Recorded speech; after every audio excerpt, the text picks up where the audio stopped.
Mario is the perfect video game character. Imagine your aunt is watching some god-awful soap opera. One of the B-plots this episode is some parents trying to get their kid out of the house to stop them from playing video games. What is he playing? What kind of game is legible as a video game to your aunt who has never played a video game in her life? Is it a puzzle game? A battle royale? Or is it a little dude who jumps on monsters and gets power-ups? You can easily explain those other types of games, but that might take an extra 30 seconds or incorporate some semi-violent footage when the audience doesn't care and that isn't the point of the scene, so why bother? Look at Mario's evolution. Still cute, still accessible, still aesthetically safe. Now look at Dark Souls. Which is the most hesitant, conservative person on Earth going to be more comfortable with? I'm not asking which they would buy, which requires less interpretation to not feel alien. Because whichever that is more likely to pervade the social consciousness, to be known in some background fashion by more people. Every element of Mario's world has a clear, singular utility. The flower lets you shoot fire. This mushroom makes you big. This clearly makes you invincible. Every single mechanic and convention is not only simply understood, but it is also what one expects of a video game. Power-ups, extra lives, coins that ding.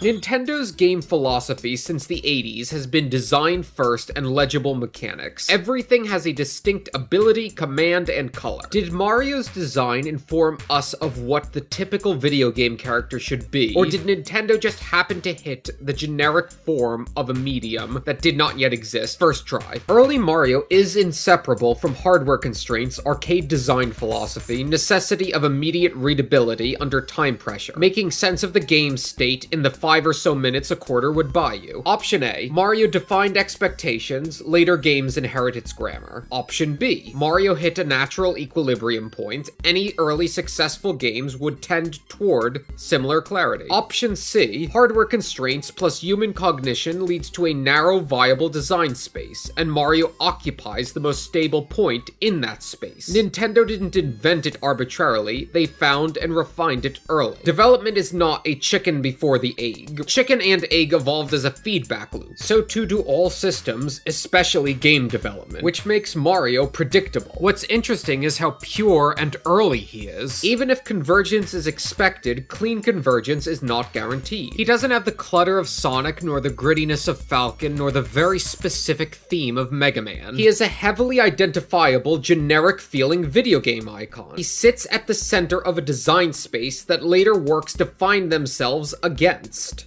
Follow and send this to a nerd.